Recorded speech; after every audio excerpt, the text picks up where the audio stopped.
Massive data breach exposing the personal details of millions of people in Oregon and Louisiana has now reached the state of Utah. KSL's Matt Gephardt joins us now to show how the cybersecurity threat is actually a very real thing. Yeah, this first made headlines, you might recall, a couple of weeks ago when It started when hackers hit 2 out-of-state DMVs, exposing the identities of some 10 million people. But the cyber attack has now spread way beyond that, including, we now know, here to the state of Utah. As far as cyber attacks go, this one is especially brutal, says cybersecurity expert Mike Bremer of Experian. The data that we're talking about has been put on the dark web. That data? Names, addresses, birth dates, social security numbers, and more stolen by a ransomware gang linked to Russia.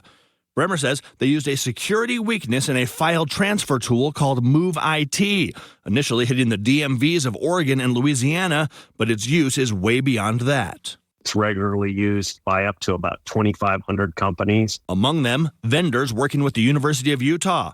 Now, the U says donors, thousands of current and former employees, and students have all been exposed by the Move IT data breach. Bremer says the impact will keep growing, and no one can say, I'm too small to be at risk. The consumers are innocent parties to this.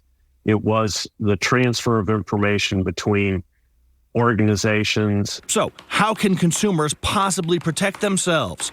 Bremer says, start by checking your credit report. I would automatically put a fraud alert or a credit freeze on your credit file. Also, take advantage of credit and bank account monitoring services. Most of your financial institutions have free monitoring to alert you of transactions over a certain size or transactions that might happen outside your state. And Bremer says good cybersecurity habits are essential here. Change your passwords, turn on multi-factor authentication, and watch out for suspicious calls, emails, and text messages, especially if they're about the data breach. Don't answer the phone call. Don't click on the link. Don't respond to it.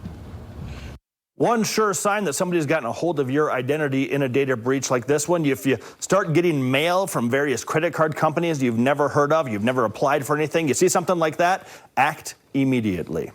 If you got something you want me to investigate, let me know about it. The number 385-707-6153, or you can email me, matt@ksl.com. Matt, I get so many of these garbage calls, I almost never even answer the phone anymore. Right. So, all right, great report. Thanks, Matt.